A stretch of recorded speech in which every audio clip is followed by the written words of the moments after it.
বাবা তুমি বাজার থেকে যা আনতে বলেছিলে সেটা আমি এনেছি, কিন্তু 30 টাকা না বেঁচে গেছে, সেটা আমি আমার নিজের পকেটে রেখেছি। সুটিয়ে লাল করে দেবো, নোংরা আমি বার করে দেবো। ওকে, কোনো ব্যাপার না, তোমার পকেট থেকে আমি টাকাটা মেরে দেবো। কত হিম্মত একবার দেখি। আচ্ছা, মা আজকে আমায় বললো তুই কি খাবি বল, আমি সব রান্না করতে পারি। লজ্জা লাগা দরকার। তাহলে মাকে পটল চিংড়িটা রান্না করতে বলি। পারবে না, আচ্ছা, তাহলে সর্ষে বাটা দিয়ে মাছ রান্না করতে বলি। পারবে না। আচ্ছা, যা ইচ্ছা করুক, বাদ দাও সব।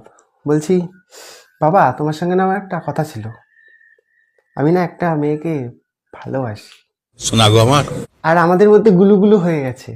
এ খুব দারুণ লজ্জার ব্যাপার। মেয়েটার বাড়ি থেকে সবকিছু জানে, মেয়েটার বাড়ি থেকে কোনো প্রবলেম নেই। লজ্জা লাগা দরকার। বাবা তুমি মেয়েটাকে খুব ভালোভাবেই চেনো, ওই পাড়াই বাড়ি, তোমায় কাকু কাকু বলে ডাকে, দেখতে ফর্সা সুন্দর।